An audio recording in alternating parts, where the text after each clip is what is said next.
Terima kasih Anda masih bersama kami di CNN Indonesia Newsroom. Badan Nasional Penanggulangan Terorisme atau BNPT mengungkap ada pihak yang terafiliasi kelompok terorisme masuk menjadi anggota partai politik.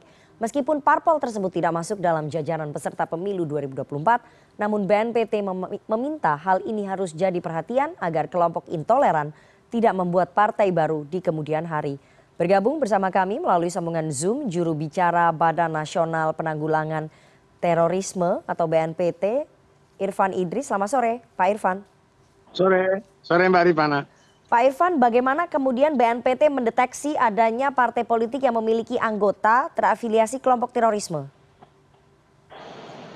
Iya, radikal terorisme berafiliasi ke dalam partai politik itu sebagai sebuah taktik dan strategi yang dikatakan takia. Takia itu lain yang diungkap, lain yang dilakukan, yang lain di dalam hati.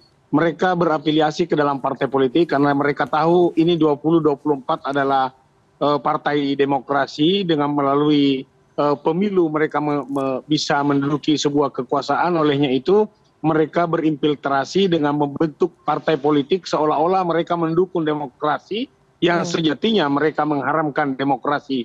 Inilah yang mereka lakukan karena inkonstitusional mereka tidak bisa berhasil. Tentu mereka berupaya melakukan secara konstitusional dengan masuk ke partai politik. Nah, inilah yang perlu kita waspadai karena partai politik yang lulus sebagai peserta pemilihan umum tentunya yang memiliki dasar ideologi Pancasila. Ideologi politik yang dimiliki oleh ideologi kelompok radikal teroris tentu memiliki ideologi yang bertentangan dengan Pancasila. Tentu mereka tidak bisa dengan mudah berlenggang masuk seperti politik yang pada tahun ini, pada kesempatan ini lolos menjadi peserta partai politik dalam pesta demokrasi 2024. Oke, Pak Irfan, berapa banyak anggota parpol tersebut yang terafiliasi dengan kelompok terorisme? Banyak atau memang hanya 1-2 orang saja? Kita tidak bisa serta-merta menyebut jumlah karena mereka terus bergeliat secara kencang di bawah permukaan, bahwasanya perekrutan yang dilakukan, pendanaan yang dilakukan, dan pelatihan paramiliter yang dilakukan itu berharap sejumlahnya yang tak terbatas sebanyak-banyaknya.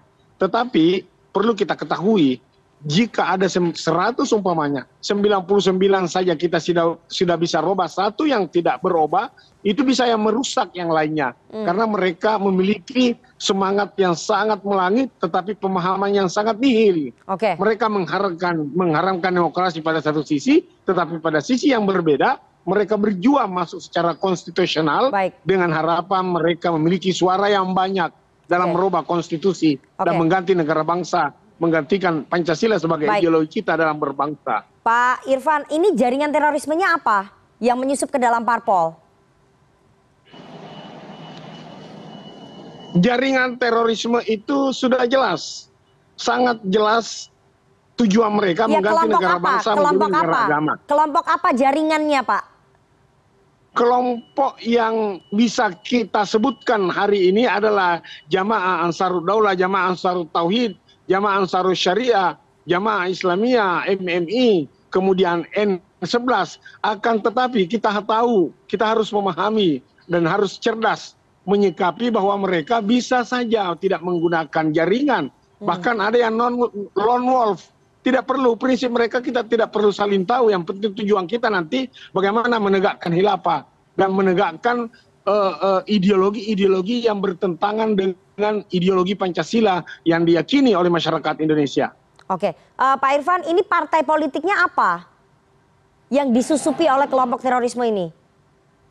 Partai politiknya bisa macam-macam namanya, karena mereka sudah melakukan strategi takia, bisa saja menggunakan nama NKRI. Oke, sebentar Pak Irfan, ini Kepala BNPT mengatakan ada kelompok terorisme yang kemudian menyusup ke dalam parpol yang kemudian parpol tersebut tidak menjadi peserta pemilu ataupun gagal lolos verifikasi. Jadi sudah masuk ke dalam parpol tertentu. Parpolnya apa? Itu tentu kita harus mendeteksi lebih dalam lagi, karena parpol yang lulus tahun ini tentu tidak ada unsur di dalamnya dan dasar ideologi yang digunakan. Inilah yang kita harapkan dari teman-teman dari Parpol, dari KPU sangat hati-hati mendeteksi oknum yang menyusup ke dalam partai politik, bukan partai politiknya, bukan nama partainya, tetapi mereka menggunakan segala macam cara, bisa saja secara tiba-tiba mengaku bahwasanya mereka berideologi Pancasila, tapi tentunya ini merusak partai politik yang sudah terdaftar, yang sudah berafiliasi dan sudah berafiliasi ke negara Republik Indonesia menggunakan Pancasila sebagai asas, tetapi di dalamnya itu bagaimana mereka masuk intinya. Oke, langkah BNPT apa untuk mencegah penyusupan anggota jaringan terorisme ini ke dalam partai politik? Diketahui dalam Undang-Undang Nomor 5 Tahun 2018 tentu tusi utama BNPT mengkoordinasikan penanggulangan terorisme dalam menyiapkan strategi, kebijakan, dan program. Strategi kita harus kita perkuat, kebijakan yang kita harus lakukan, dan program yang harus kita perkuat dalam melakukan sinergitas dan komunikasi dan saling mengkoordinasikan kepada seluruh komponen bangsa, kementerian dan lembaga dan partai politik untuk selalu saling mengingatkan agar peserta pesta demokrasi 2024 yang sudah lolos ini jangan tersusupi masuk paham atau oknum di dalam partai politik, karena mereka akan melakukan secara konstitusional, karena mereka menyaksikan bahwa inkonstitusional mereka lakukan tidak bisa berhasil. Oke, baik. Karena aparat keamanan kita sangat kuat. Oke, baik, kita harapkan bahwa kelompok terorisme ini tidak bisa masuk menyusup ke dalam partai politik begitu ya, karena kalau misalnya betul sudah menyusup dan masuk menjadi anggota partai politik itu tentu saja sangat membahayakan, meskipun BNPT kita harapkan bisa membuka ini jaringannya apa, kemudian berapa banyak, karena ini tentu saja harus menjadi kewaspadaan semua pihak, terutama petinggi dari partai politik. Terima kasih sekali kepada juru bicara BNPT menjadi perhatian kita semua, Mbak Idris, atas waktunya kepada CNN Indonesia Newsroom sore hari ini.